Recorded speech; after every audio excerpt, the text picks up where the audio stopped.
Good afternoon, and welcome colleagues, invited guests, members of the general public who are following today's proceedings of the Standing Senate Committee on Legal and Constitutional Affairs. Today we continue our consideration of Bill C-16. So, to say about the facts of what's presently in the criminal code and your reflection that somehow the genocide heading, the heading on public incitement, on willful promotion of hatred, somehow that these provisions should not be included under those headings.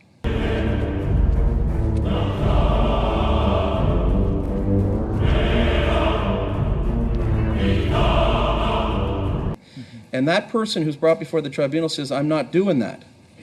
They will find themselves in contempt of court, and prison is the likely outcome of that process until they purge the contempt. I'm not advocating genocide, I guess let's just say that.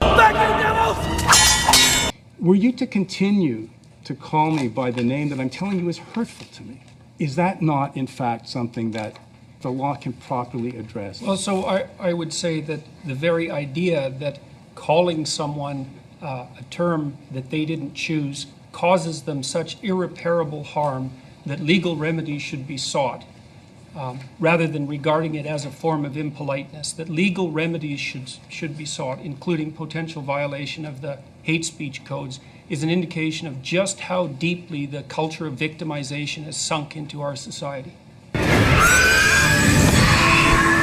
I'm trying to square what you, as a party of one, are saying with published documents from the Canadian Psychological Association, the American Psychological Association, the Canadian Medical Association, the American Psychiatric Association, the Canadian Psychiatric Association, and the United Nations human rights experts.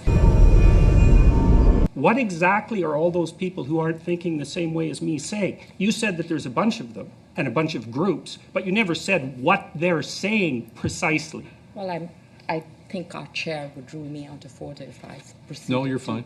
to read out what they're all saying. But in general, they say they oppose discrimination and harassment because of gender identity and gender expression. And then there's 3 pages, which I can share with you.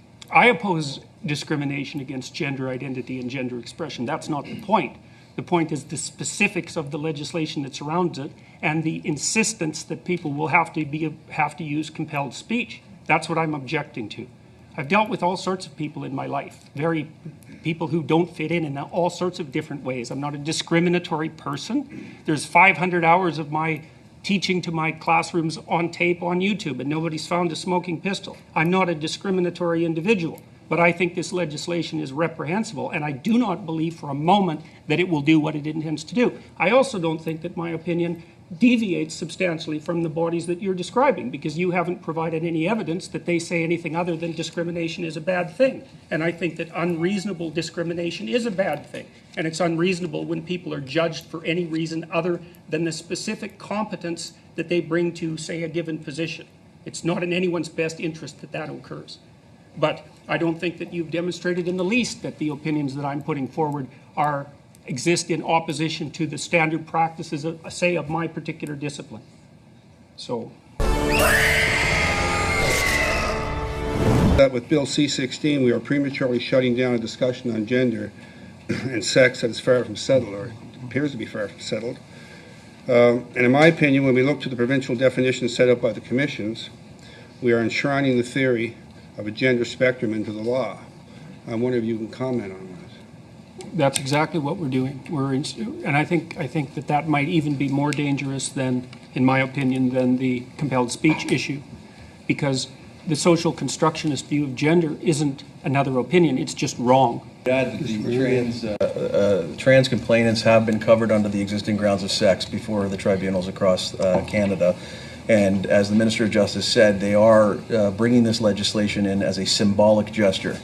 And so I leave it to you to question what that gesture may be. But this community has been protected under the existing grounds that are found in most of the human rights codes across Canada on the grounds of sex. It's 99.7% of people who inhabit a body with a given biological sex identify with that biological sex.